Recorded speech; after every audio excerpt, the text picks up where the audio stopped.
Olá, eu sou o Beethoven Couro, a gente vai falar hoje de transformação de taxa de juros, taxa real e taxa aparente. Taxa aparente mostra o crescimento do dinheiro, taxa real mostra o poder de compra. Então, para a taxa aparente virar taxa real, eu preciso tirar a inflação da taxa aparente, e para a taxa real virar taxa aparente, eu preciso inserir a inflação na taxa real. Vamos lá ver? Você comprou o título americano e quer saber qual a rentabilidade equivalente desse título aqui no Brasil. A remuneração aparente do título é de 13% ao ano, e supõe que a inflação americana média seja de 2% ao ano e a brasileira de 3,25% ao ano. Qual seria a rentabilidade equivalente desse título aqui no Brasil?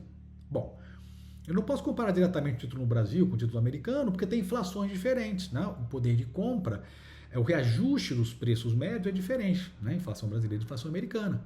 Então, para poder comparar o título americano com o título no Brasil, eu tenho que tirar a inflação americano do título para saber qual é a taxa real do título e depois inserir a inflação brasileira para saber qual seria a taxa aparente do título aqui no Brasil. E aí sim eu posso comparar os dois títulos, porque a gente estaria sabendo quanto os dois estariam comprando com inflações diferentes. Bom, então o título aqui tem uma rentabilidade aparente de 13% ao ano.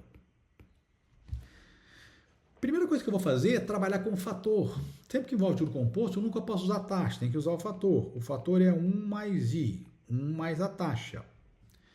Quem não tem ainda a habilidade de transformar a taxa no fator, eu preciso dividir a taxa por 100 e somar 1 no principal. Então, taxa de 13%, o fator é de 1,13. A inflação americana é de 2%.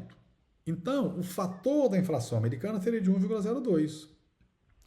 Para de uma taxa aparente eu tirar a taxa real, eu preciso dividir os fatores. Né? A nossa cabeça, né? Ela pensa, faça 13% ao ano menos 2 para tirar a inflação, mas não pode, que envolve juro composto, a inflação é uma conta um pouco mais complexa. Então, ao invés de subtrair as taxas, eu divido os fatores. Quando eu faço isso, eu tirei a inflação americana. E aí eu acharia a taxa real do título. Mas agora eu tenho que inserir a inflação brasileira. Então, inserindo a inflação brasileira, se a inflação é de 3,25, o fator é 1,0325.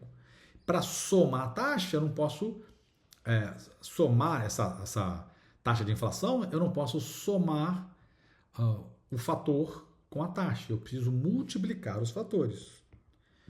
Então, para eu tirar a inflação americana, eu divido pelo fator de 2%, que é 1,02. Para colocar a inflação brasileira, ao invés de somar, eu multiplico o fator da inflação brasileira. Acabou a conta? Aí eu subtraio 1 para ver a taxa, porque sempre que eu faço conta em fator, a resposta vem em fator. Então, para voltar a ser taxa, subtrai 1. E para ver a taxa no formato percentual, eu multiplico por 100. Então, temos que fazer essa conta. Vamos lá para HP fazer a conta. Ó. Então, 1,13, Enter. Aí vou tirar a inflação americana, 1,02, divide. Agora eu vou inserir a inflação brasileira, 1,0325 vezes. Subtrai 1, porque quando eu faço a conta em fator, a resposta vem em fator. Para voltar a ser taxa, subtrai 1, então 1 menos. Para ver a taxa no formato percentual, multiplico por 100. 100 vezes. Vai dar uma taxa de 14,38% ao ano. Essa seria a taxa equivalente aqui no Brasil. Quer dizer, uma taxa, uma rentabilidade de 13% ao ano, aqui no Brasil, como nossa inflação é maior, equivale a uma taxa de 14,38% aqui no Brasil. Tá bom? Se você curtiu o vídeo, dá um like, comenta aqui no canal. Um grande abraço.